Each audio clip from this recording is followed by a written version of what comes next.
জাতীয় সঙ্গীত পরিবর্তন করেছে যেসব দেশ। জাতীয় সঙ্গীত হচ্ছে একটি দেশের জাতীয় পরিচয় ও ঐতিহ্যের প্রতীক। এটি সেই দেশের ইতিহাস, সংস্কৃতি এবং মূল্যবোধকেও তুলে ধরে বিশ্বের সামনে। তবে বিভিন্ন সময়ে রাজনৈতিক, সামাজিক এবং সাংস্কৃতিক প্রেক্ষাপটে বিভিন্ন দেশ তাদের জাতীয় সঙ্গীতে পরিবর্তন এনেছে। এমন পরিবর্তনগুলো সাধারণত জাতীয় উন্নতি, লিঙ্গ সমতা বা নতুন রাজনৈতিক বাস্তবতার প্রতিফলন ঘটানোর জন্য করা হয়। আসুন জেনে নেওয়া যাক বিশ্বের কিছু দেশ সম্পর্কে যারা বিভিন্ন কারণে তাদের জাতীয় সঙ্গীতে পরিবর্তন এনেছে। অস্ট্রেলিয়া। প্রধানমন্ত্রী স্কট মরিসনের ঘোষণার পর 2021 সালের 1 জানুয়ারি থেকে পরিবর্তন হয় অস্ট্রেলিয়ার জাতীয় সঙ্গীত। নতুন এ জাতীয় সঙ্গীতে অস্ট্রেলিয়াকে ইয়াং অ্যান্ড ফ্রি হিসাবে আর অভিহিত করা হবে না। আদিবাসীদের সুদীর্ঘ ইতিহাস ঐতিহ্যের প্রতিফলন ঘটানোর অংশ হিসাবেই এ পরিবর্তন। জার্মানি। দেশটির সমতা বিষয়ক কমিশনার ক্রিস্টিন রোজে মরিন জাতীয় সঙ্গীতে আরও বেশি লিঙ্গ সমতা আনার প্রস্তাব করেছেন। সঙ্গীতের যে অংশে ফাটারল্যান্ড অর্থাৎ পিতৃভূমি বলা হচ্ছে, সেখানে হাইমার্ট অর্থাৎ জন্মভূমি লেখার প্রস্তাব দিয়েছেন তিনি। তবে চ্যান্সেলর অ্যাঙ্গেলা মার্কেল সহ অনেকেই মনে করছেন জাতীয় সঙ্গীত পরিবর্তন আনার প্রয়োজন নেই। অস্ট্রিয়া। 2012 সালে লিঙ্গ সমতা আনার জন্য অস্ট্রিয়ার জাতীয় সঙ্গীতে ছেলেরা এর জায়গায় মেয়েরা এবং ছেলেরা লেখা হয়েছে। কানাডা।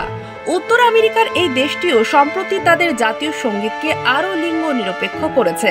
সঙ্গীতের দ্বিতীয় লাইনে তোমার সব ছেলেরা এর জায়গায় লেখা হয়েছে আমরা সবাই। নেপাল। 2018 সালে নেপালে আনুষ্ঠানিকভাবে রাজতন্ত্র বিলুপ্ত হয়। তার আগের বছর নেপালে নতুন একটি গানকে জাতীয় সঙ্গীতের স্বীকৃতি দেয়া হয়। 1962 সালে গ্রহণ করা নেপালের আগের জাতীয় সঙ্গীতে রাজতন্ত্রের প্রশংসা ছিল, তাই এতে পরিবর্তন আনা হয়। আফগানিস্তান। দেশটিতে বেশ কয়েকবার জাতীয় সঙ্গীতে পরিবর্তন আনা হয়। তালেবান শাসনামলে আফগানিস্তানে কোনো জাতীয় সঙ্গীতই ছিল না। পরে 2002 সালে পুরনো জাতীয় সঙ্গীতকে ফিরিয়ে আনা হয়েছিল। পরে 2006 সালে তৎকালীন কারজাই সরকার সবকিছু নতুন করে শুরু করতে জাতীয় সঙ্গীতও পরিবর্তন করে। রুয়ান্ডা। আফ্রিকার এই দেশটির কথা উঠলেই গণহত্যার কথা মনে পড়ে। 1994 সালে মাত্র 100 দিনের মধ্যে ওই দেশে 5 থেকে 10 লাখ মানুষকে হত্যা করা হয়েছিল। গণহত্যা পরবর্তী রুয়ান্ডার ভাবমূর্তি গড়ে তুলতে দেশটি 2001 সালে একটি নতুন জাতীয় সঙ্গীত বেছে নেয়। দক্ষিণ আফ্রিকা। দেশটি 1997 সালে আগের দুটি জাতীয় সঙ্গীত থেকে কিছু অংশ নিয়ে নতুন একটি জাতীয় সঙ্গীত তৈরি করে। আফ্রিকান ও ইংরেজি ভাষায় গানটি রচিত, তবে আফ্রিকান ভাষার অংশটি বর্ণবাদ আমলে ব্যবহৃত জাতীয় সঙ্গীতের অংশ হওয়ায় এর সমালোচনা করেন অনেকে।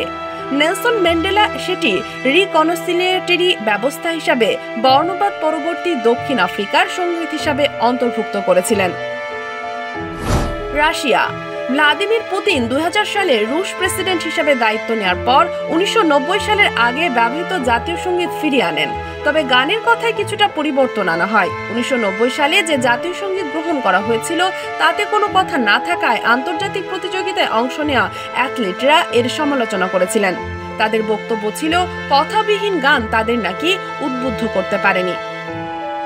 Sheikh Masuma, daily hour, Bangladesh.